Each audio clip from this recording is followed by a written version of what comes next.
Welcome, everybody. It's great to see folks in person. It's great to see folks online. I'm happy we're able to offer both options tonight. This is what we're calling a hybrid or blended meeting. We'll move forward in this method for at least a couple meetings until we feel confident we can meet in one specific form, but I actually like the flexibility of this. I think it's good. We've all had long days, and for those that can join us in person, it's great. But for those able to meet at their homes or wherever, that's also a great option. And I hope this continues to work for folks. I want to briefly kind of reset ground rules because this is a little bit different of a meeting. We have a presentation computer here. All of our presenters will be from this spot, so you can see them talking on our camera here. You are also, for the Zoom folks, you are on the large screen, so the attendants, when we're on the Zoom, attendees here can see you. When we have the presentation up, we won't see you, but we'll go back to this for any discussion. This is a hot mic for folks in the audience. If you talk, this is a reminder for my in-person people, if you talk, the Zoom people can't hear you. So anyone who's up here needs to either repeat the question or you need to come up to the podium to speak so that everyone online is in the same place. For the Zoom attendees, please mute. You are able to speak. You are coming through the speakers. So when you have a question, and we'll have time for that, the audience here can hear you. They can also hear you in the middle of the presentation if you're snacking, so please stay on mute if possible. The chat is open for our online folks, and we'll be monitoring that.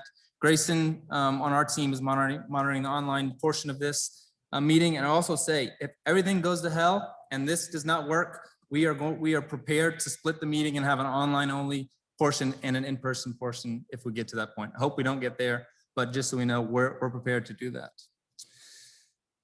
I think that's all I have to say. I'll be up a couple times, but I'd like to invite first Janet Cowell of the Dix Park Conservancy to come up and welcome some folks from the Conservancy board that are joining us this evening, and then we'll start our formal agenda. Thanks, Nick. I just wanted to briefly say that good to see everybody in person. And the Government Relations Committee for the Conservancy, chaired by Wayne Mariano. Wayne was a District A counselor some years back and is amazing. And we have a lot of other people on the Government Relations. They want to connect with the community committee because they recognize how much talent and diverse perspective is on this committee. And as we think about a bond and a parks bond, we know we all need to work together on that. So there are some folks online because they just want to understand more what's going on in this committee. And hopefully we will get some of y'all together at some point to talk more about parks bond outreach as that becomes more clear in terms of timing. But welcome to the Government Relations folks, and good to be here.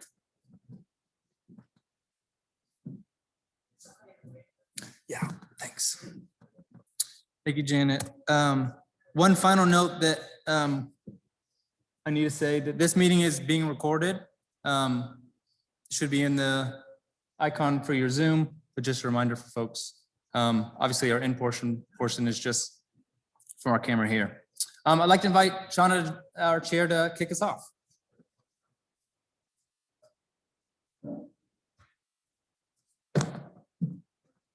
So I'm not muted. Y'all watch out. Welcome. So happy to be in person with so many people and to see a lot of my friendly faces that I love on the screen. We hope that people will be able to plan to join in person at the end of July 27th for the next meeting where the committees will be reporting out. I'm going to keep it short and sweet and just say I'm so glad that you're here. Thanks for sticking with us as we've tried to pivot many times and try to figure out how to do this work because it's so important. Eric's going to come up next. We're going to approve our minutes and we'll roll right into the MVVA presentation.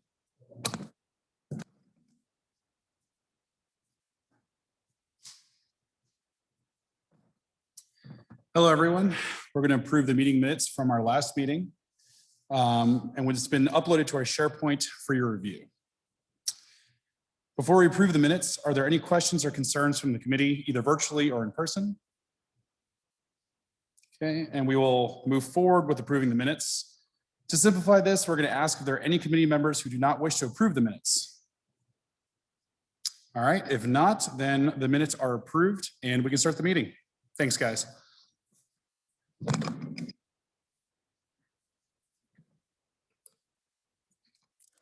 Thank you both. We're actually going to start with, before we pass it off to MVVA, we're going to start with an overall project update. It's been a couple months since we've updated the committee on happenings at the park. So I'm going to ask Kate Pierce to come give this update. This is a similar update that was just given to the Conservancy board. So if you're on that as well, you may be familiar with some of these items. Before I pass it off to Kate, our agenda today is pretty simple. We have a quick 10 minutes for updates from Kate, and then we're going to pass it off to MVVA, who have a design update, and then we're going to spend a little time at the back end of this and breakout discussions. Kate, let me share my screen real quick.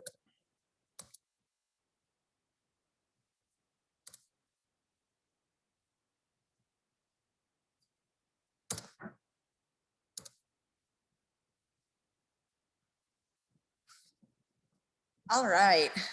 So great to be here and see everyone on screen or Zoom folks. Grayson, can you give me a thumbs up that you can see the share screen?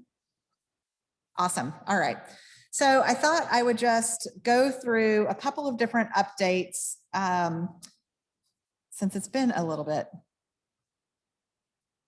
So 2 weeks ago, the Raleigh City Council adopted their FY22 budget. This is a really exciting moment for the city because in that budget was included a 1 cent property tax increase that's going to generate around $7.5 million in annual capital funding. And a lot of that money has already been earmarked for specific projects like renovations at Laurel Hills or renovations at the Pope House. But for Dix Park, what it means is we're going to get funding to move forward on our building and infrastructure and funding model study. So we're working to scope that work right now, but it is a great, this is an annual allocation that is going to really improve the park system. And it's really intended to provide funding for annual capital maintenance. And so Stephen and our team, the larger parks development and communications team, will be working tirelessly over the next couple of years to reinvest this money into the park system. So in addition to the proposed bond, this is a great additional funding source to support parks. The other thing I wanted to note is in that budget, chapel fees were approved. And so people will be able to rent the chapel. On weekdays, there is a $225 per hour rate. And on weekends, there's a premium rate at $425 per hour. So this has been adopted as part of the budget. And the intent is for the fees to go into, oh, sorry, you probably can't see that. For the fees to come back to the park, come back to the chapel to support operating costs of the chapel. I will note, though, that there is a lot of opportunity for community programs. So Saturday and Sunday mornings will still be reserved for community-produced events. Nonprofits receive a discount. For-profits actually pay a premium. And the director of parks also has the opportunity to waive fees for certain organizations. So the idea is to continue to reduce barriers for those that need that, but also to produce some revenue to go back in to support the chapel operations. Monday was really exciting. We had our kickoff to the Youth Conservation Corps. So we have eight youths, high school students here. They will be here over the next 8 weeks performing stewardship. So for example, they're going to be doing some trail building. They're working on habitat restoration. They're working on horticultural projects, and they're going to work with the cemetery crew to restore some of the, or to raise some of the markers. This is a really exciting program that actually was a recommendation of the master plan. And we're excited to move that forward and create the next generation of stewards for Dix Park. It's also an opportunity to provide a workforce training and a leadership development opportunity for the students that are engaged in this work. So we're happy to partner with the North Carolina Youth Conservation Corps and get this work going. And it is a great group of students or kids that are out there every day. I think today they got their poison ivy training. And so it's just, yeah, so they were enjoying it. The other piece I wanted to note is that the Dix Edge study is still ongoing. Their phase soon survey opens and will be open through the 20th, and we can send out a link to that after this. And you know, this is really about what is happening around the edges of the park, the questions about future development in Carolee, Fuller Heights. Oh, yes. Thank you. Admit. As part of that, they're also looking at proposed streetscape and street sections for Lake Wheeler Road. And we'll send out more information there. I will also note that a couple of council meetings ago, the city council voted to move some money into a design fund for Lake Wheeler Road. So that project is going to move forward, which is really critical to the success of the Plaza Play. So there's lots of good momentum with all of the work that's happening around the edges and with the Plaza Play design. Another big project that is underway is the South Raleigh Heritage Walk, which is also known as the Dix to Chavis Strollway, which is also known as the South Park Heritage Walk. It is a project that we have pulled together to create really strong connections between Chavis, downtown, Shaw University, and Dix Park. It is intended to improve the bicycle and pedestrian connections through these historic neighborhoods. It's intended to connect these emerging retail hubs and areas of new development and really celebrate Raleigh's unique culture along this corridor. There are really kind of two phases to it. And the first is the idea of an open streets event along Lenoir Street. So Lenoir Street connects directly from Chavis Way and Chavis Park to West Street and down to Dix Park at South Saunders Lake Wheeler.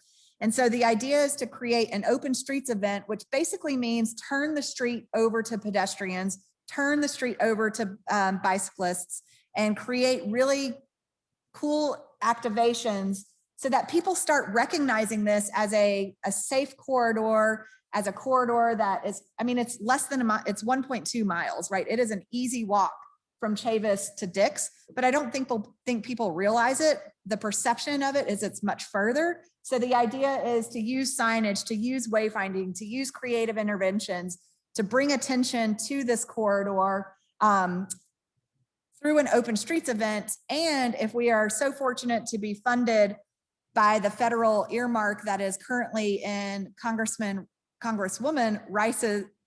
Ross's budget, then that will provide funding to create permanent physical improvements to the corridor to kind of make this a more permanent accessible space for the community. So we're very excited about that, and more information to come on the event, which will happen in October. The other couple of things I just wanted to note is sunflowers are in bloom. Joey is sending, oh, I'm sorry. Sunflowers are growing. They're not in bloom yet. Wrong word, wrong word. Sunflowers have sprouted and they're probably about knee high, and they will bloom mid-July.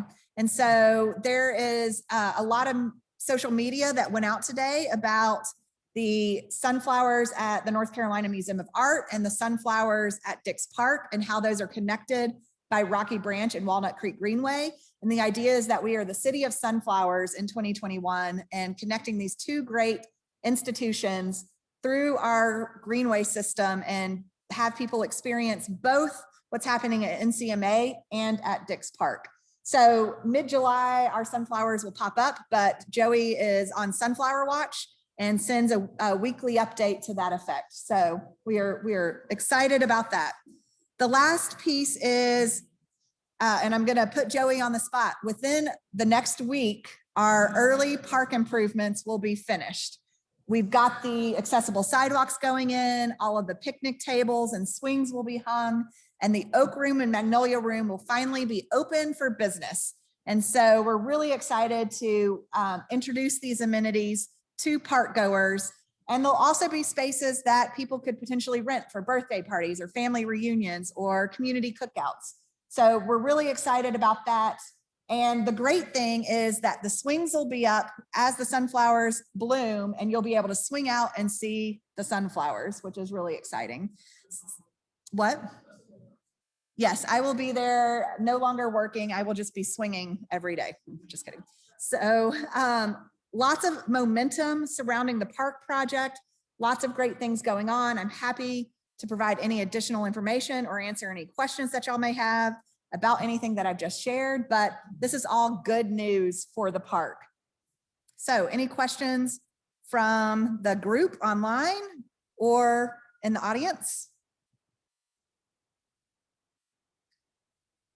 All right, I don't see any hands, so I'm going to turn it over to Nick. Bye. Thank you, Kate. We will continue to provide these updates in our monthly newsletter that goes out to the committee. But please feel free to reach out at any time with additional questions or information requests. Okay, we're going to spend the remainder of our meeting, and the whole purpose of this meeting really as a special meeting, this is an added meeting into our calendar, is because we wanted to make time to interact with our design team. We actually have representatives that have traveled here today from very far away places. 3 or 4 of them are here, and we're excited for a design update. It's been a couple months since we've engaged in this way, and they have some really exciting updates for us. And then we're going to spend some time in discussion. And discussion is especially important here because the importance of this group, this committee, is as champions for the park. And we've said that and acknowledged that before. As our first major project at the park, we need this committee to be crystal clear on the information, the details of this work, so that you can be going out to your communities, building excitement, building support. And specifically in our third public meeting for this project, which is coming up shortly, we are going to call on this committee to help us run the event, to monitor and engage with the community, to run some of our stations that we have. I have promised to MVVA that this committee will respond to that call and will be there in full force. So that's the assignment for tonight. Make sure that we're engaged, we're listening to the presentation, so that when that time comes at our third public meeting, we're prepared as a committee to represent the project successfully. So with that, I'm going to pass it over to MVVA, who's going to start us off, and Hillary is here. I also want to acknowledge Grayson Mon is the project manager on the city side. She is online. She is here as well in the online Zoom. So hey, Grayson. I just want to say hello while Hillary is coming up. It's good to see you all. I hope that the next time I'll see you in person will be public meeting number 3. So I'll see y'all later.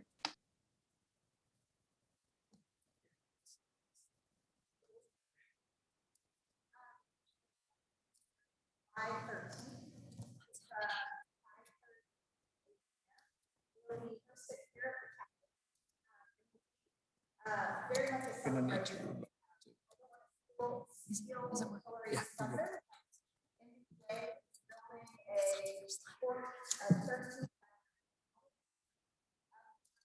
It's really exciting to interact. Mm-hmm. So we're having a party. We're having a party.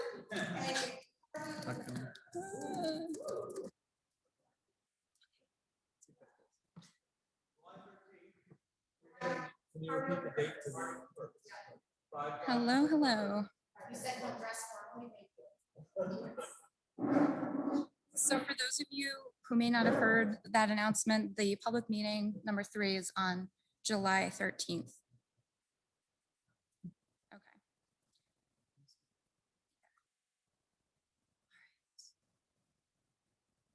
Can everyone see the screen okay? I'm assuming yes. Grayson, can you give us a thumbs up? Yes, we're good. Awesome, thank you. Okay, hi, hello. It's really exciting to be here. I'm Hillary Archer with MVVA, and I can't believe we're here in person. This is really thrilling. Would have loved to have seen all of you who are at home today here, but in due time, I know that we'll be together. I'm really excited to share this design update with you all. We have a lot to get through, and although it will be comprehensive, it may not get to all of the little details. But as Nick said, we could not be more excited to be planning this public meeting coming up in July, and that we will have all of you as the army of park ambassadors to generate excitement with the public about the design, about the project. And so what we're going to go through today is really, yes, to be an update, but also to provide a language, so to speak, for you all to feel comfortable explaining the project to the public for the July meeting. So let me see how to advance here. Welcome, welcome, welcome. So we have a couple objectives for our time with you tonight. Nick just went over the sort of big news that you will be our volunteers for the event. We're going to spend a good chunk of time, about half an hour, going through the design update, and then we really look forward to diving in to some questions that you might all have or feedback in a guided discussion. So that just is what I said. So to dive in, this is wild to think, but we last met with you all almost 7 months ago. And although we've had a few touch points with the focus groups, that's a long time and a lot has happened since then. So here we are in mid-June, and we just submitted our 50% design development document set. So we're moving full steam ahead through a costing update of that documentation. And then we will be submitting our final design development documents in October before moving into construction documentation. When we last met with you, this is what we showed you. This was the Plaza play. And so we have the grilling grove, the destination play area, swing terrace, a lawn area for events, what was called the Buffalo House and Garden, the Fountain Plaza, an entry road leading to a parking area, and the Lake Wheeler Road landscape. What you're going to see, a lot of these components, if not all of them, still have a life in the project. They've just developed a little bit. They've gotten a little bit of a makeover. And what's helped us shape that development and advance the design and refine the design are our times with you speaking through these themes. These were the focus group themes. They developed out of the master plan, and beyond philosophies that are at the heart of park planning, they also became an actual tool that we were able to shape the design as we move forward. And what that materialized into is a dynamic collections of zones rooted in play, those areas that I just went through. And each of these zones touch on the themes in different ways. And what's really nice is that in some of them, like the Fountain Plaza or the playground, they layer on top of each other. So we're not just addressing a theme in a physical space in one manner, but we're addressing a number of them in one space, which is really exciting. And I'm going to talk through how exactly we're doing that. But this is our design. This is the Plaza Play as it is today. And this represents the plan view of all of the different park elements as we submitted in our documentation set about a week ago. And so again, it looks similar but different, and there's still these collections of zones rooted in play. There's about 9 of them, and I'm going to go through those now in a little bit more detail. So the first is the Piedmont Prairie that runs along Lake Wheeler Road and the parking lot, which is so much more than just an area for parking your car.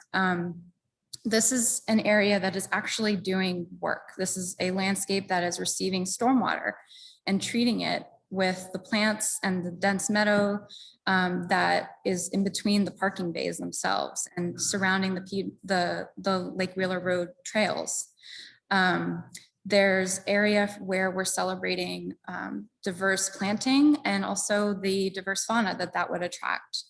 There's an area for taxi drop-offs or bus drop-offs for school children or school groups, and also some picnic tables in shade for folks who want to just have a nice shady day in the sun under the trees. Then there's the Woodland Garden. So if you were just to leave your car and begin making your way into the Plaza Play, this is a really special area that's celebrating botanical diversity. And this is where we're trying to do something a little bit more weird and wild and celebrating color, providing seasonal interest year round, and providing little nooks and crannies of lawn areas, as shown in this photo here, where you can tuck away into the shade of the trees and the dense planting, have a picnic or have a small gathering, meet up with friends, or make your way along the paths into the depths of the park, which are all accessible and shaded with dense planting. And then, of course, something we'll talk more about is our grand stair has evolved into something a little bit more soft, more shaded, more comfortable, that can still receive events in these terrace seating components, or just, again, small gatherings or picnics.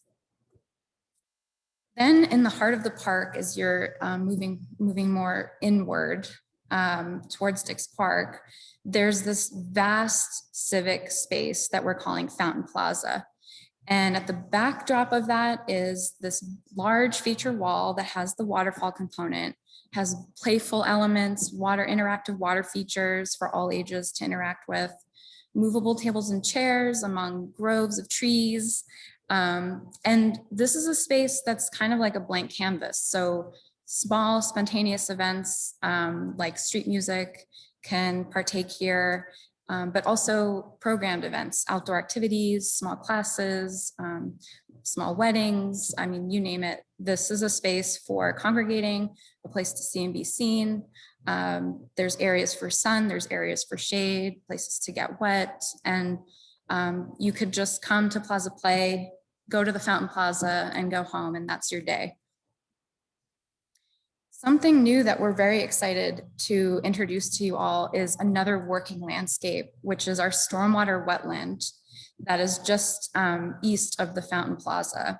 And this is, as I said, this is a space that's doing work. It's capturing all of the stormwater that falls on the Plaza Play and is being treated by the plants and the materials that we're designing to be there to absorb that volume of water and treat it before it goes back into the system.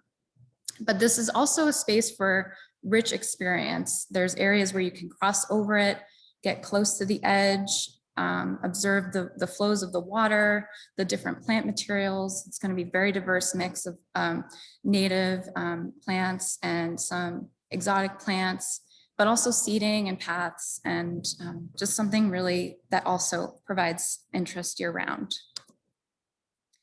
Then something similar to the event lawn that it used to be called is what we're calling the Groveview lawn. And this has evolved to protect an extreme number of existing large trees. So this lawn is really rolling under the canopy of many of the existing trees that are out on the site today. And this is meant to be a place for larger events and places to sit, log benches. We're maybe even thinking of Adirondack chairs for lounging in the shade, but all sorts of nighttime, daytime events, passive events, active events like yoga classes could happen here, kite flying.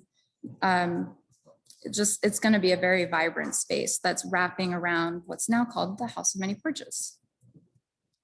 And this is a space that, yes, has a rehabilitated historic house, but it also has patio seating and arbors and raised beds for a cutting garden that will have a mixture of herbs and like edible plants and also perennials and flowers, as well as plant identification. So something we had heard a lot about in our time with you all was make this garden something that people could feel inspired by and take back to their home and experiment at home with plants. And so we want to communicate not only the plant name, but what it could be used for and how it can grow in this climate.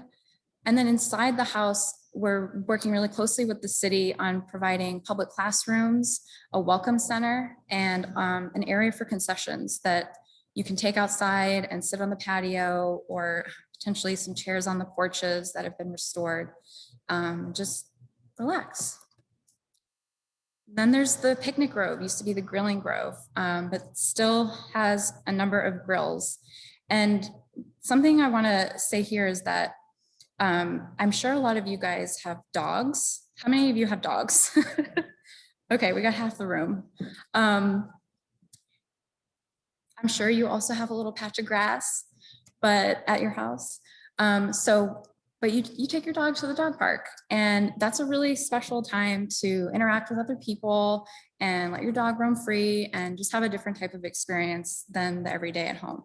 So something similar like that can apply to this concept of the picnic grove. Yes, we might have girls at home, but there's something incredibly magical and invigorating about meeting out in public and having a meal next to a whole other family that you maybe would not have met otherwise.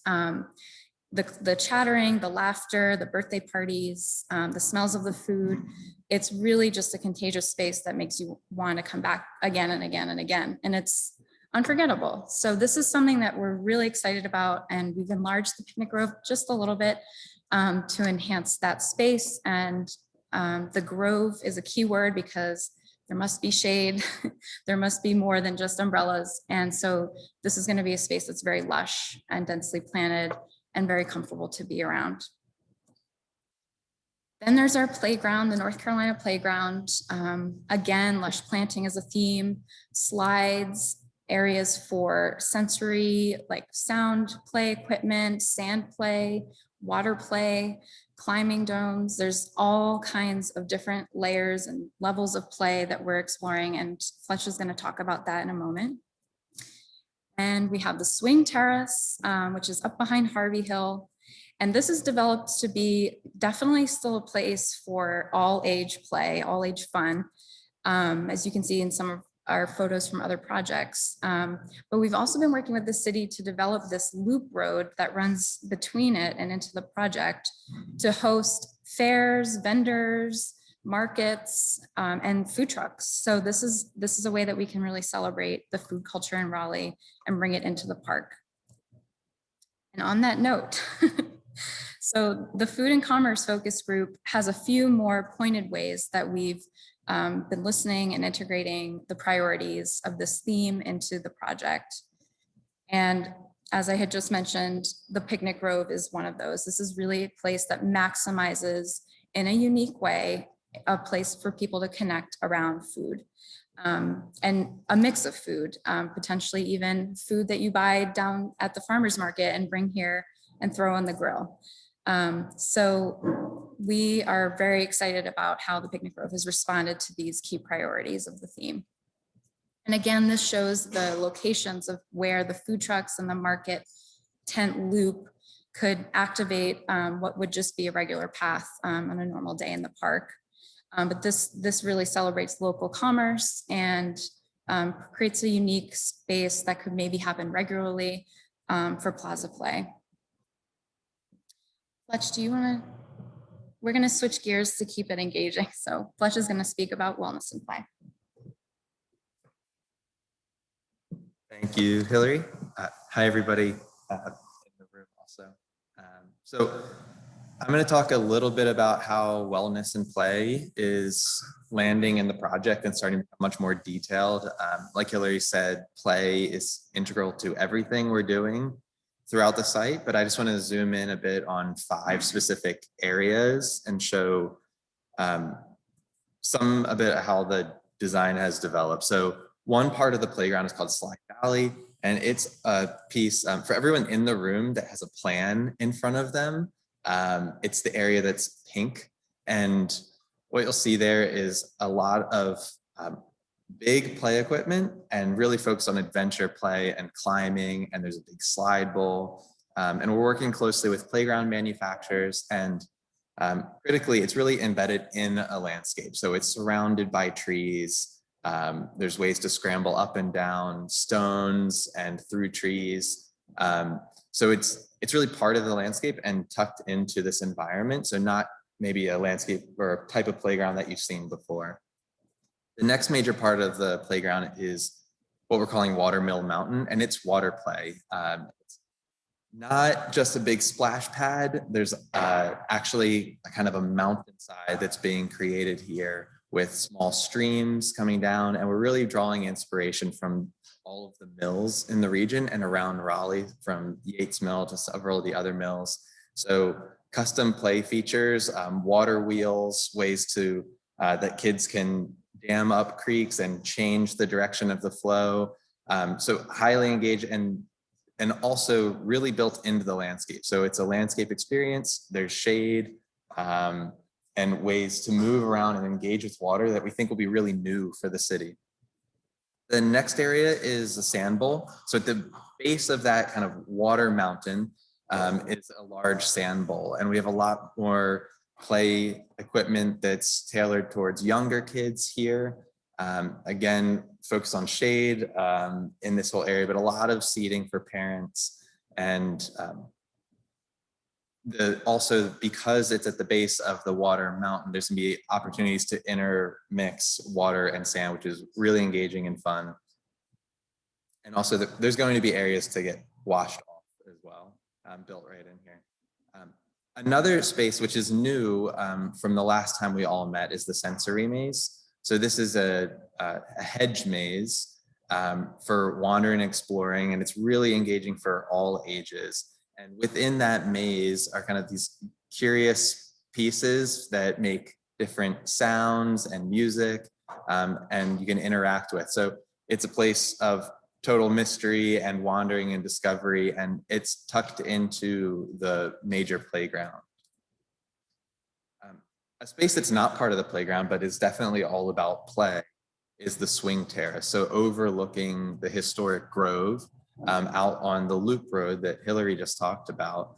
We have a collection of swings, all types of swings, basket swings and adult swings, and ADA accessible swings with views of the downtown skyline.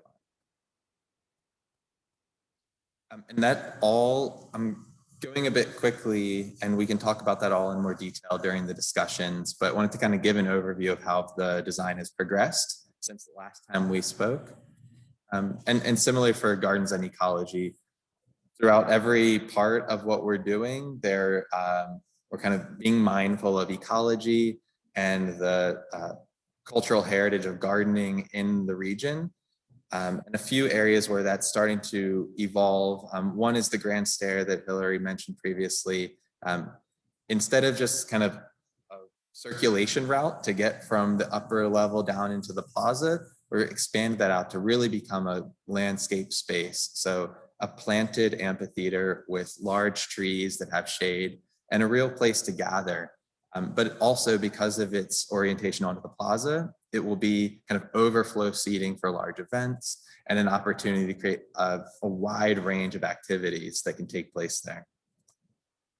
The Piedmont Prairies, a landscape type that we've talked a lot about on this project, but you have a long stretch of land along Lake Wheeler Road where it's important that we have vegetation that's low, and it's a really great opportunity to bring back a cultural landscape type and make it didactic, make it something we can learn about, we can test, we can experiment with ways to restore and create Piedmont Prairies right here in the middle of Raleigh. The promenade is a long corridor lined with trees.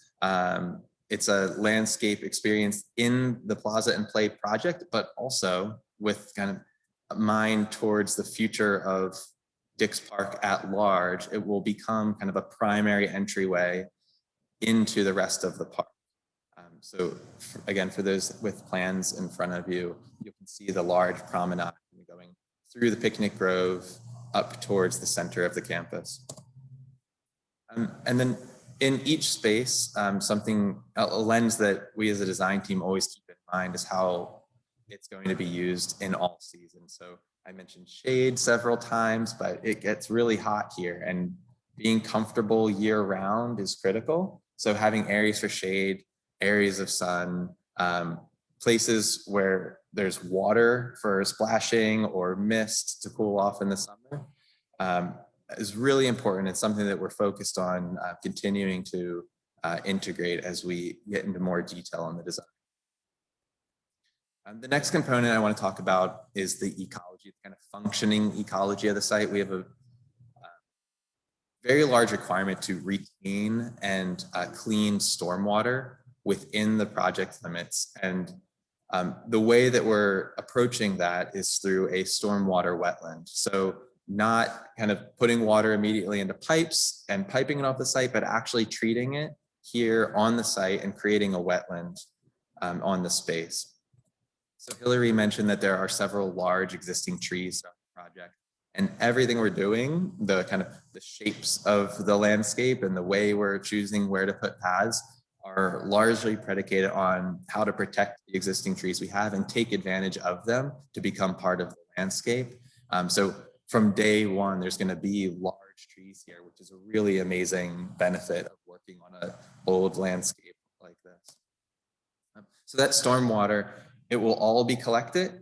It will move down a series of terraces. There will be lush wetland planting, wet meadow species.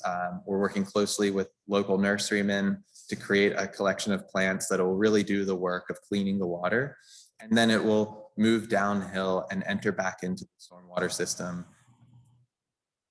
So just quick sketches that show this is the site today. It's currently the parking lot for the dog park. So we're going to restore that landscape beneath those trees. And that's where the stormwater wetland will actually one day be. So underneath the trees will be a nice lawn, part of the extension of the House of Many Porches garden, and then the stormwater wetland, which will be kind of a vibrant, constantly changing landscape. We'll be heading that direction from Plaza and Play over towards the Grove. So once we look at the entire plan, there are stormwater infrastructure components in every part of the project, whether it's the parking lot with permeable pavement and bioswales, or the stormwater wetland, which is the long green swath to the right of the Fountain Plaza. But all throughout the project, there are bioswales and treatment areas that will be doing the work of collecting stormwater and cleaning it. Okay, I'm going to pass it back to Hillary. Thanks, everyone. Okay, how's everyone doing? I know this is a lot of material, but we're going to talk soon. So, okay, so the community leadership stewardship theme is an interesting one. And the big thing that comes out of that theme is access to all and for all. And I really can't stress this slide enough, in that the blue areas are all the accessible paths. So it's fair to say that to all of the destinations within the Plaza Play that we're designing, they are accessible to all. And that's been incredibly important to us, but also it's been emphasized in our conversations with all of you. And so when we make a decision, we're constantly asking ourselves, is this equitable? Is this providing access to all abilities and all ages? And part of that is making sure that we're receiving people, no matter how they choose to come here, whether it's on foot, by bike, by car, or by bus. And so we have maximized the number of entry points along Lake Railroad Road, but also if you're coming from other areas within the park, there's plenty of places to enter and wander around the plaza and play. So last time we were here, I think about a month ago.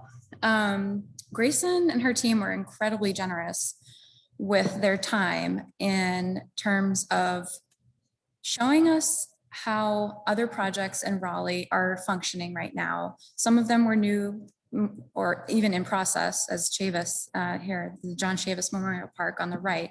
And some have been established and are functioning well, and maybe in some areas not. And so I wanted to include this slide because it's been incredibly valuable to hear about the lessons learned locally and what we can do with that knowledge moving forward into Plaza Play, and how that knowledge plays into making sure that we're working with the maintenance crews and operations teams to create spaces that are not just for now, but for the long term.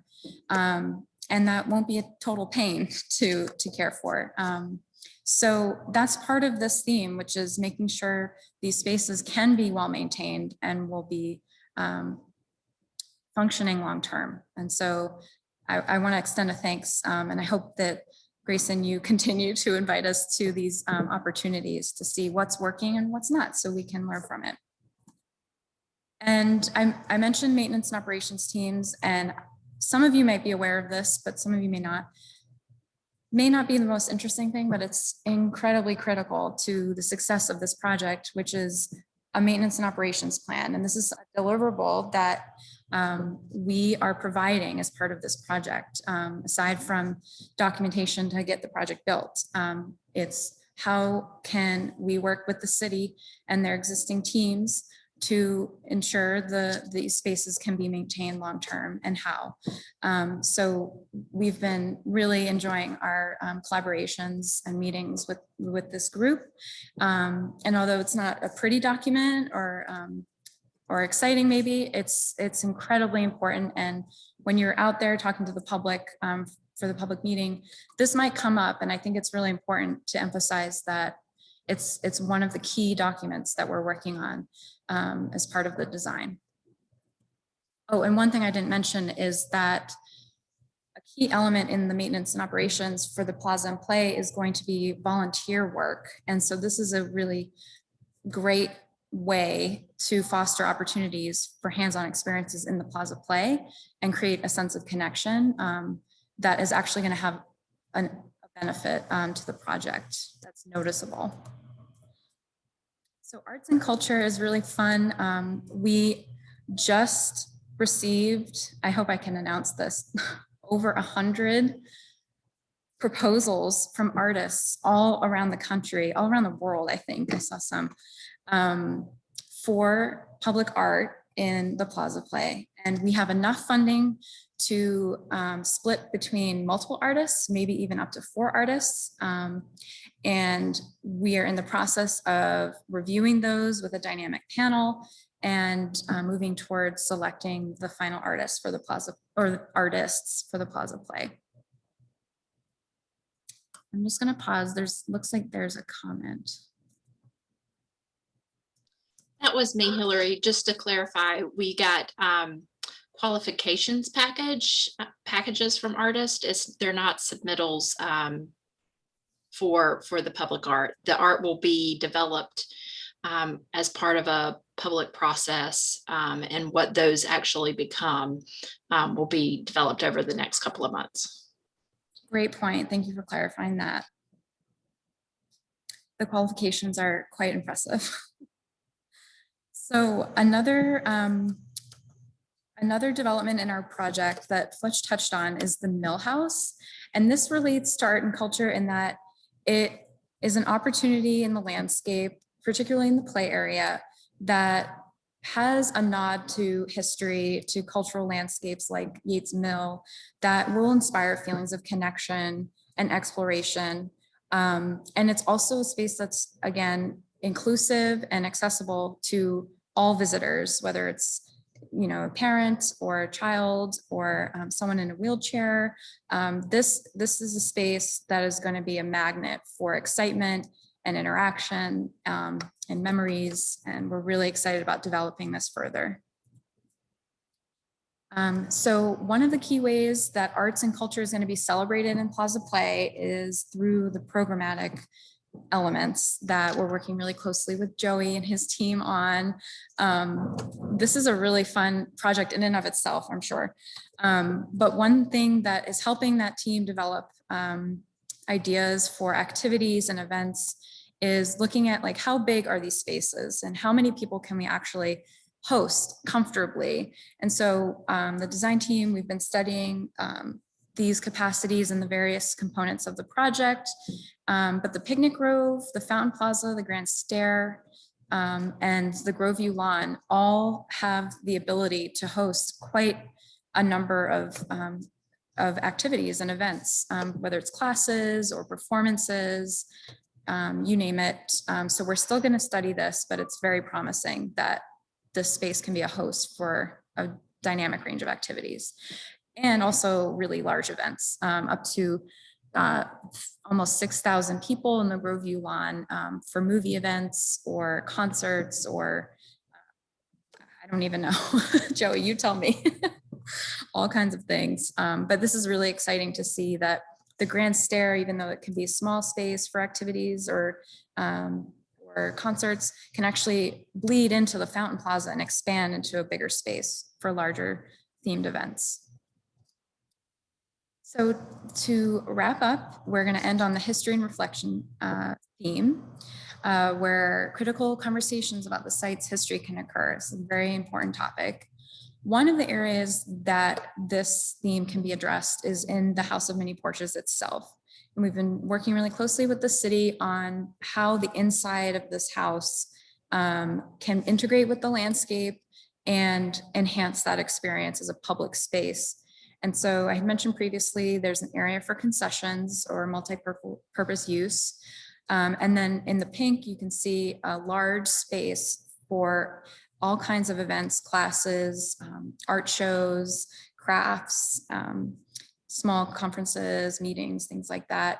And then in yellow, a welcome center that would have some merchandise and information about the park and the Conservancy. And then of course, some practical things like storage areas and closets for things like that. And 2 bathrooms, I should say, 2 bathrooms. But another way that we do this, that we honor the history of the site in the project, is through site signage and wayfinding. And I am so excited that Martha is here from Open, our signage and wayfinding designers. So she was going to speak about the signage now. Hey, thanks, Hillary. Great. So what you're seeing on screen right now is a precedent that actually came from a project we worked on with MVVA at Brooklyn Bridge Park. You can see it has a message about what happened on that land back in the day, some years ago. And that's really the driving idea behind our approach to signage and bringing history into signage at Dix Park, where we really want to connect people who visit the park today with people who came before them through the ground on which we walk. So of course, this example is a little bit more playful about buried treasure. The particular history of Dix Park is much more complex and in many ways more difficult. So we'll be approaching it with appropriate seriousness and respect. It won't be this particular message, of course, so very site specific. But history will come through in the signage in multiple ways. This is just a general overview of all the kinds of signs that will be here at Dix Park. Wayfinding to help you find your way to all these different parts of the park, vehicular signage and so forth, all of that will be there. But tonight we're really going to focus on the signs that have something to do with history and bring that historical content in. And there are 3 types: the entrance signs that all the major entrances to Plaza play, a historical timeline, and then interpretive signs that are scattered throughout Plaza and play. And I'll go through each of them now. But overall, as I was saying, the general approach to all of these signs that have to do with history are to help you understand what happened on this ground before you. So they're grounded literally in the ground, and they're really site specific and authentic to this land. So first, the entrance signs. So the entrance signs are going to be, what you would expect for a park, where there are maps and helping to orient you about the features of the park today. So it's giving you an overview of what you see or what you have accessible to you now, but it also is going to introduce a little bit of history about what this place used to be. And we'll do that, we're thinking at this point, through quotations from different people about what used to be here. So that might be a quotation from Dorothea Dix, it might be a quotation from a member of the Hunter family, and so forth. And they could be different quotations at each of the different entrances. So that way, anybody entering the park has an immediate sense of what this place used to be. And then there will also be these site-specific interpretive signs, which will be more localized. So you might be standing in front of a particular feature that has some historical significance or some ecological significance. And sometimes those two things might also mix. So for example, you might see one of those older trees that we were just learning about, and might be able to think about what was happening on this land when that tree started growing. Or over in this area, there was an old cart path that used to connect to the plantation, and so forth. And I mentioned that the signs will be in the ground. I mean, these signs will be, for practical reasons, a little bit higher, but still kept low, nothing to block your sight lines, and to help you kind of cast your eyes downward and think about the land. And the content is still very much in development, as is the particular design of the signs, but the overall approach and function of the signs is what we're focused on at the moment. And then lastly, there will be a historic timeline, and it will connect, as you see in this map, from the Fountain Plaza. We're thinking up to the upper part of Plaza Play, and eventually deeper into the park. And the timeline also is meant to give you a sense of all the things that happened here. You might have had snippets here and there from the different interpretive signs and from the entrance signs, but the timeline kind of knits it all together for you. And these are the signs that we would want to be buried literally in the ground. You know, the things that you see upright are more interpretive, they're more subjective. These are facts in the ground, important milestones in the history. So the date when the park was, the land was acquired by the state, or for the hospital, when the hospital opened, when it closed, and so forth, when the plantation was founded. And an important aspect here too is that we would like the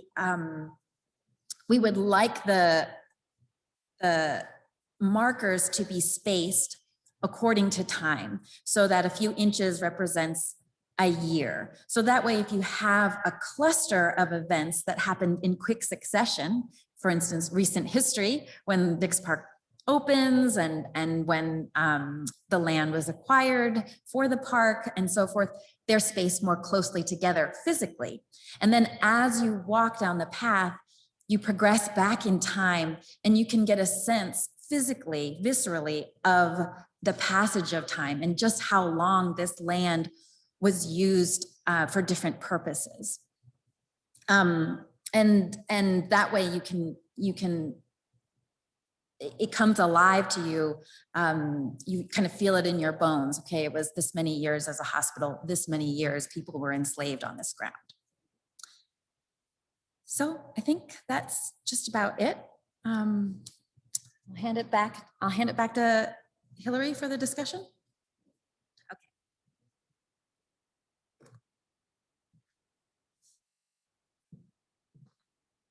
Wonderful.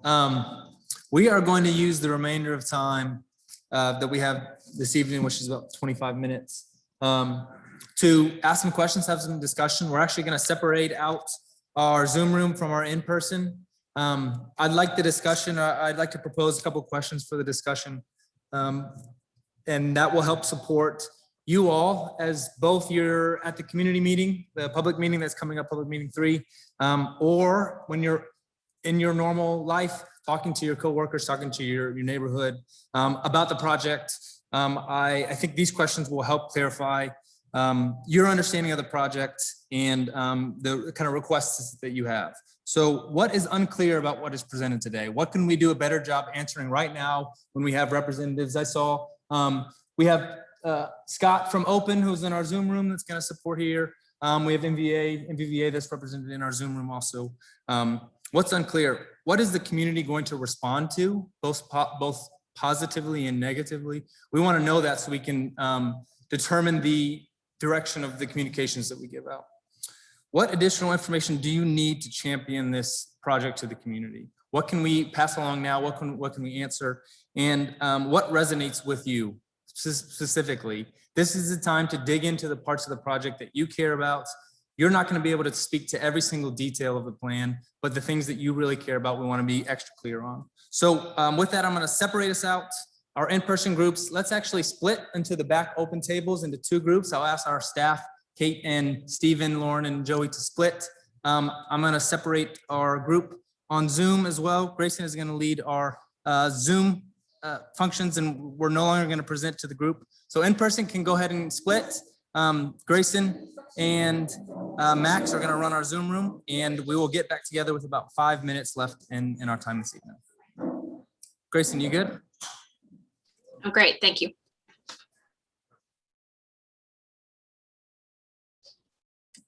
All right. I guess we are good to go. It does feel a little different to have this as a big meeting, if you will, the online portion versus what we're used to with breakout rooms, but we're going to do our best. I'm also trying to see if there is a way that I can see everybody's little video icon at the same time. But anyhow, I think we will go ahead and start with the first question of what is unclear about the design or the presentation. And because we have kind of a number of people, I think probably the best way to do it is to use the raise hand. And I'll call on someone from there. And actually, before we get started, I want to make sure that Max can introduce himself. He is one of the designers from the MVVA team. He's going to help me moderate this little breakout session. Yeah, like Grayson said, hi everyone. I'm Max. I'm a designer with MVVA, and I can try to help answer any questions you have for the design team. Wonderful. Thanks, Matt. All right, let's go ahead and get started with what is unclear.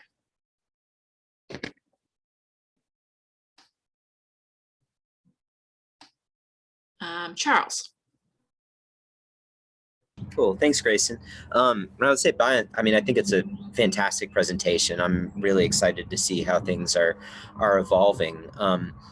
To me, I think it seems like there has been a lot of thought about accessibility in, first I've seen the sensory garden. That's very exciting. Seeing the accessible paths, very exciting as well. But I guess my question would be, and something that I could imagine coming up at the next community meeting, is to what extent we have spoken with people who have physical disabilities about, the way this phase is developing. Because it seems to me like we may be at a crucial point where, and perhaps some of that has happened. We didn't get to hear about that. So it'd be good to know more about that, or what the future plans are. A lot of feedback I've had from doing renovations in the past and being part of opening new space, you can never do enough engagement specifically around that. So that would be my biggest question. Yeah, I think that is a really good one. For accessibility, I would say the design team is very well versed in this topic, as well as a number of sub-consultants. For instance, the Natural Learning Initiative is one of their sub-consultants, which is also a locally owned, or not owned, a local group out of NC State College Design Research Extension Office. And this is something that they are experts in as well. And from that, I would add that we have from some of the conversations within focus groups, this has been a topic of conversation. I think as we are developing what our programs and events and activation are going to be for the site, this is something where we can continue to engage on what are considerations that we should make? Are there certain days that we should have, or certain events where the park is closed down and open for certain populations to accommodate their needs?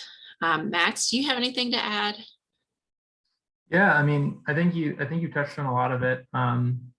We very familiar with what's required within ADA guidelines, but also how to meet like the genuine needs of those populations, and how to give people with disabilities, elderly people, people who might just not have the same level of mobility or comfort as others, the best experience. And that's in everything from the how we design our playgrounds to how we design, you know, the primary path networks. And I mean,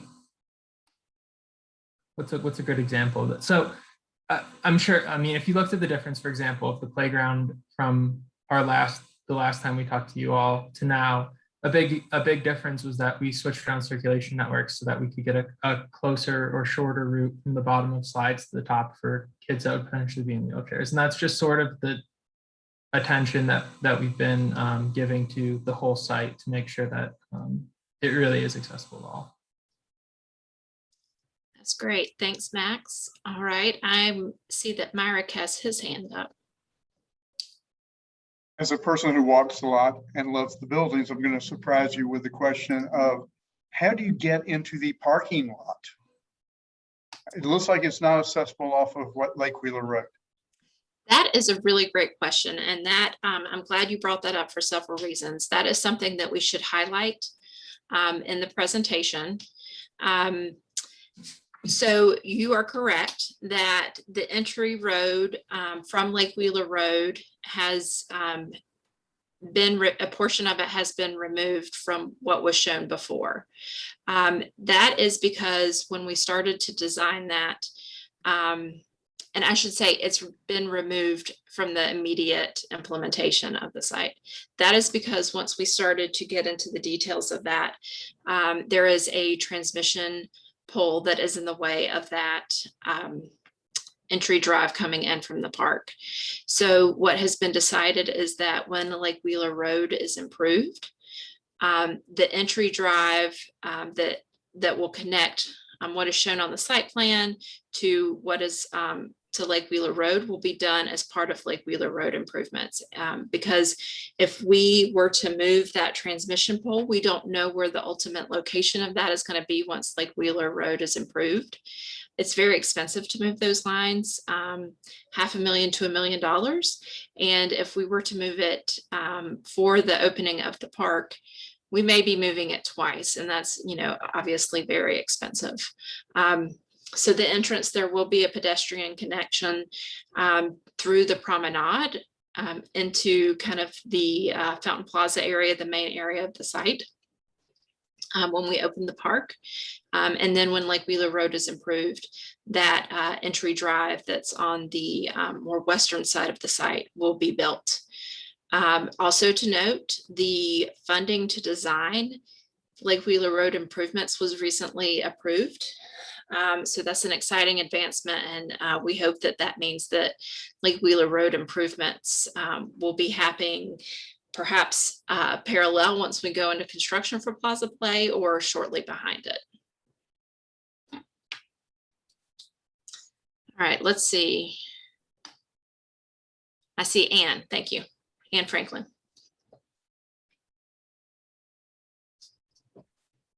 Oh, Anne, you're on mute.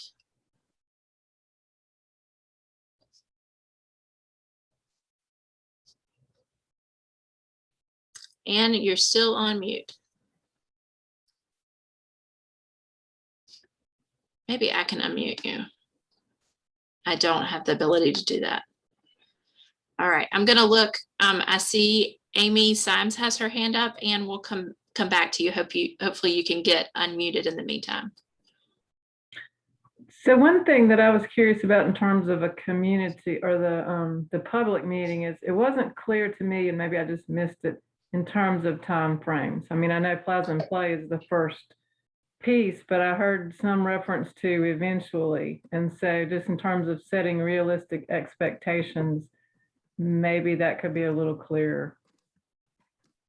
Are you talking about in relationship to the entry drive portion or something else? Everything that we looked at. So everything that was shown tonight will be implemented as part of the Plaza Play project. Well, that's what I thought, but then I heard one of the speakers say eventually, and so I was then confused, but I can't remember what the aspect was when he said that. So sorry. Okay. As long as that's clear, that was the main point. Okay. All right. Grayson, can you hear me now? Yes, thank you. Thanks. I'm sorry for the glitch. There's been some concern about when we disturb the ground, is there archaeologic work that will be done ahead of time? So this is something that does come up frequently, and we do not have a plan as far as this being an early thing or something that will be done prior to construction. But I think it's something that we should definitely look more into to see what is something that could be done ahead of time and get an idea of the cost of that and where funding could come for that. Yeah, once you start digging, it's too late. So it's too late to plan. Understandable. So I think that is a good follow-up item. I'm going to, I see in the chat, when you say Lake Wheeler Road is going to be improved, do you mean sidewalks, bike lane safety will be a part of it? So this is currently being studied with the EDGE study, and they have some drafts out now. It does include pedestrian improvements with sidewalks. It's at the survey that's out is also looking for the potential of including green stormwater infrastructure and separated bike paths. And Sarah, let's go to you next. Grayson, I'm not looking at a plan. I think the people in the room had the plans, and so it's hard for me to follow from the renderings, but it does feel like a whole lot going on. I'm concerned about the visitation and just overcrowding and not having enough open space, the maintenance, the complexity of it for maintenance, gardens that could get trampled. Will dogs be there or not? What will the dogs damage? The number of bathrooms, those kind of basic things. I mean, I think a lot of work is going into it, and I appreciate all that. And I think there's a lot for, this person likes one aspect, somebody else finds, a lot for different people to appeal to a wide variety of people. I just feel like there is, to do that, there's so much happening in 12, 15 acres. Saving trees, there are pecans, and you've got weeds coming up, and the maintenance of having a wetland that's got pecans over it, who's going to do that weeding? That's just one example, but it reads as high maintenance. Thanks. Thank you, Sarah. So there were several things in there that I hope I can touch on all of those. They were all really good points. One is the plantings and how will they be protected. So what we have MVVA has proposed is in those areas there are several different options for fences, if you will. So some of them are temporary fences that, Max, what is the term that y'all use? Snow fences? Right, snow fences. So those would be used in primarily in the areas along like Lake Wheeler Road. It's current Lake Wheeler Road, and in the parking lot where it's separating from the meadows. And then in other areas of parks of the park, we would be looking at rails and fences like range fence, which is wooden posts and wire, and then plant rail, which is like a welded metal bar. I'm trying to pull up pictures of them. Yeah. So I think while you're doing that, Max, it's a range of different fence types to protect the plantings, keep people where people are supposed to go. where dogs will be allowed is something that we will work through as a standard rule with city parks. Dogs are not allowed in children play spaces. But the details of will dogs be allowed in other areas of plaza play is something that we will sort through. Maintenance is very, very crucial. We have been working with the parks staff, parks maintenance staff, on a staffing plan, looking at all of those highly planted areas, making sure that there's enough staff to cover those down to the details of how many hours does each staff work and are we planning for enough. Also, those details being incorporated into the proposal for there to be a parks bond. So making sure that we do have the staff to maintain the site. And then with the open space, one of the things I think is great about the design is that it connects to Harvey Hill as part of the Grove, which is a really wonderful existing open space. And I think, you know, we will be connecting to and making kind of the site feel as though it's part of Harvey Hill. Sarah, are there any other things that you mentioned that I didn't cover? Grayson, I appreciate it. I'll let other people talk, you know, and I'm familiar with the railings from Brooklyn Bridge and gathering place. I know what those cost too, though. Just, we had a job in Raleigh the past couple of weeks. It was $68,000 for just one apartment building for dog fencing. And, you know, then the developers like cut, you know, so all those things add up. But yes, thank you. Yeah, and I understand about the Grove. I truly understand about that connection. I just feel like people are going to want to be where things are happening, and it's hard. It's hard when you get a lot of people that they get tempted to, you know, trample something, even if they have to step over a low railing to do that. Thank you. Yeah, I had a question. So, I was real impressed, first of all, with that maintenance and operation plan that people were thinking ahead of how to maintain over time, a long period of time.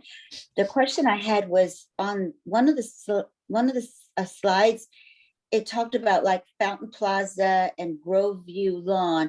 It talked about the capacity. How did you do that research? How did you come up with numbers? That was very impressive. so I'll let Max explain that one.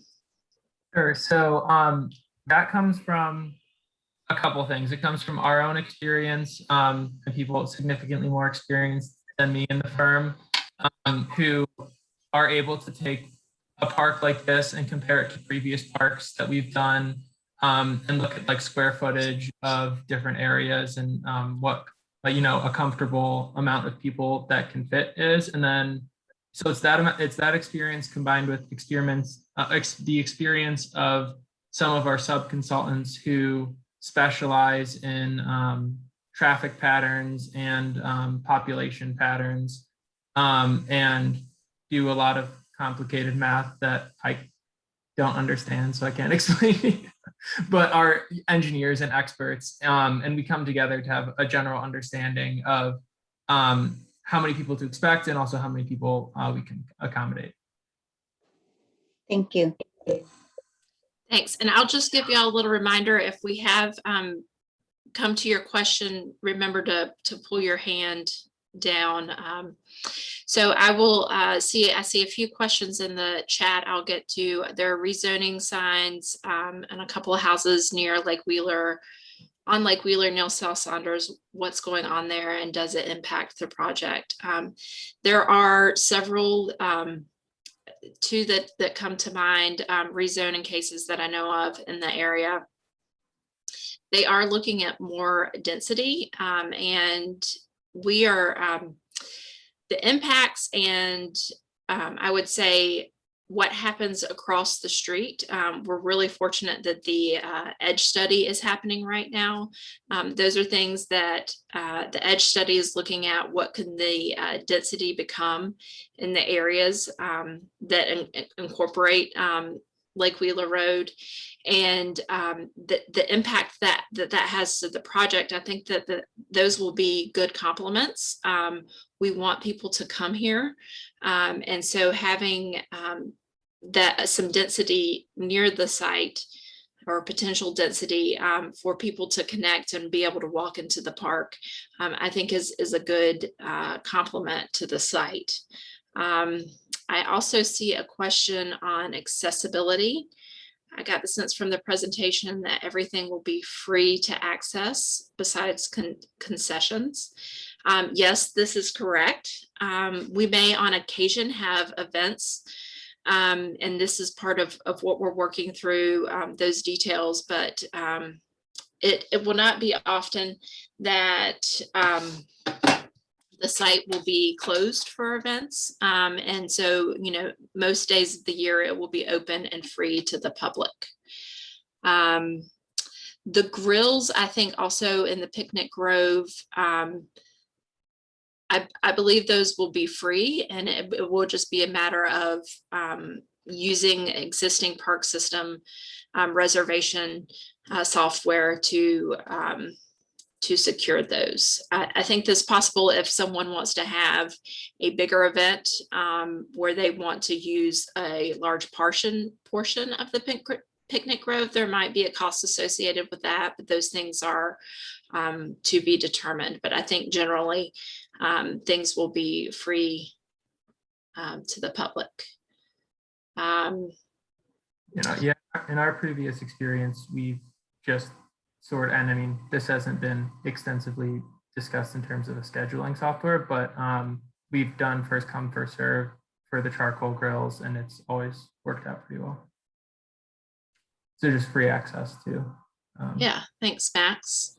I see Brent has commented that the section drawings were very helpful for scale and elevation changes. I would love to see more. Oops, sorry. Even through the whole site to get a feel for height spaces moving throughout the spaces. So I think that's a great comment. I think a good follow-up for us will be to share with you all the presentation that was given tonight to get an idea of what renderings do exist. MVVA is also working very diligently right now on what will the presentation materials be for the public meeting. So I will certainly take note of that. Let's see, does anyone have their hand up that I can't see? And then I can come back to some of the chat. Max, when you share the screen, I don't know that there is an easy way for me to see who has their hand raised. Well, let me stop sharing, sorry. Thank you. Yeah. Oh, I see you, Bill. Okay, go ahead. I like the idea of surface on the ground signs. Obviously, they can relay a lot of information and a lot of history in the timeline without the clutter of being an obstacle. What I am interested in, I'm not sure we're at that point yet, but is we tried to identify the timelines within the park for the events that happened.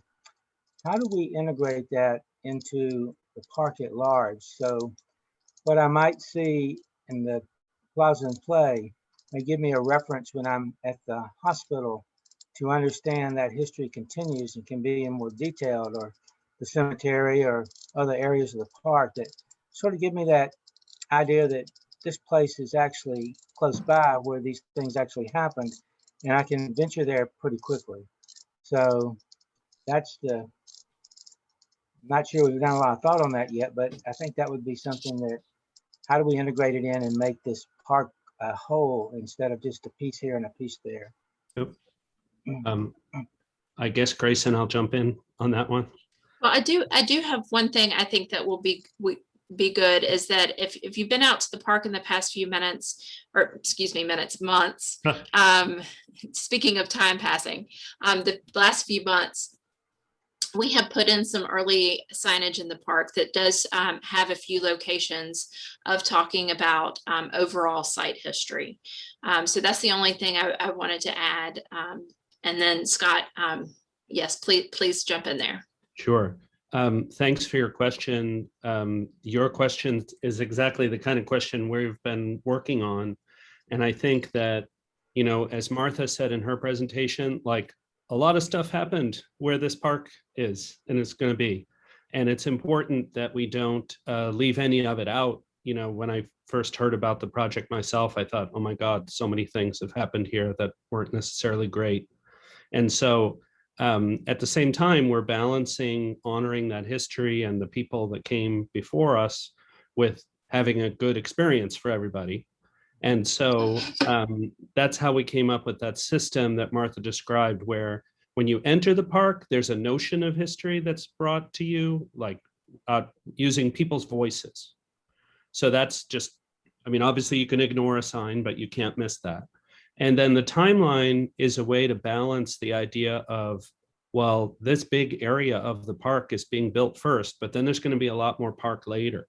So that timeline, you know, we worked with MVVA to pick a place that felt important now and also would feel like an important gateway later. And so they see the Fountain Plaza as kind of like the front door or the foyer or whatever you want to call it, the kind of formal entrance, not just to this part of the park, but to the whole thing later. Right. And so those just pure facts on the ground, as we call them, of with not a lot of words, like literally this happened, then this happened, because some of those things are so dramatic that you don't need to say that much to get the point of them. They will be there.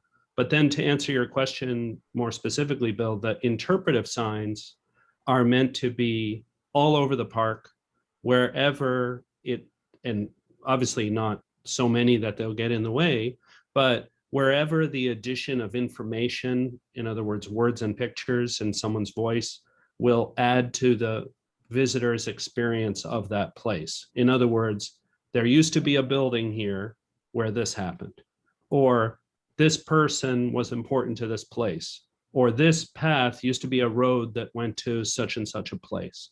So those three elements kind of work hand in hand and are a way to bridge, again, the idea that we're building part of the park now and making some of the signs, but then later there'll be more.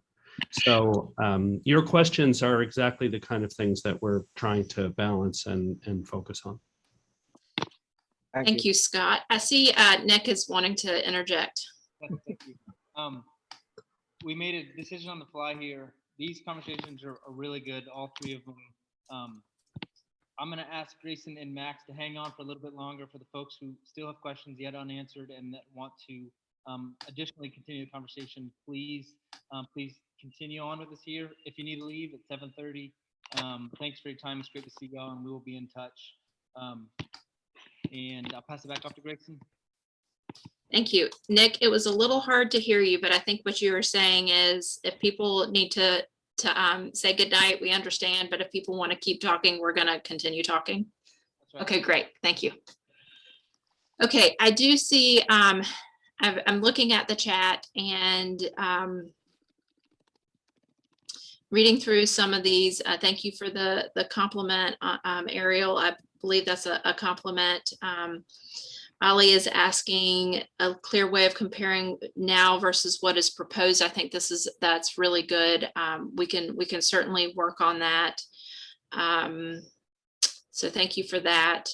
The number of restrooms I see as a question.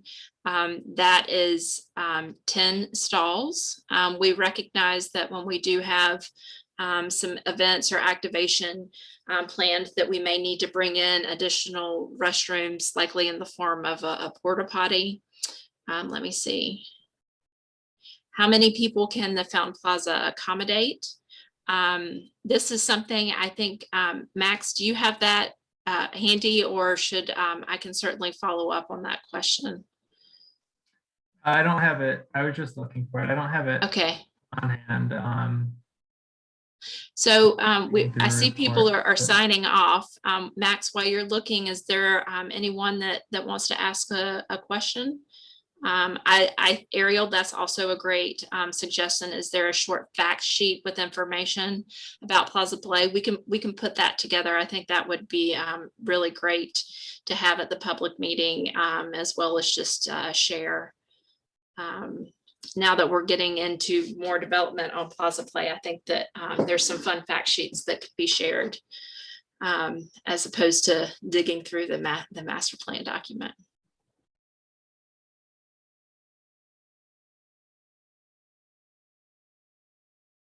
All right, I'm not seeing any more comments. I hope I didn't overlook anything from the chat. We will share the chat, or excuse me, save the chat and make sure that we got all the questions there, comments. Any final questions?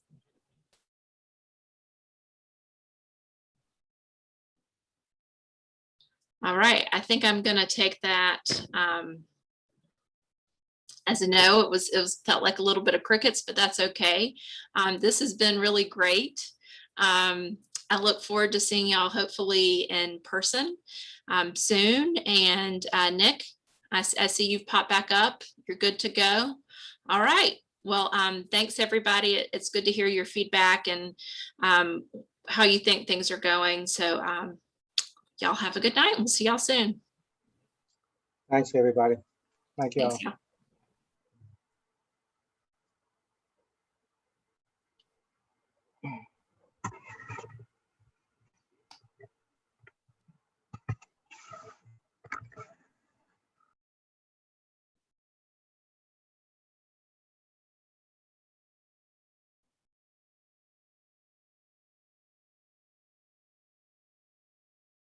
We're good, Nick. We can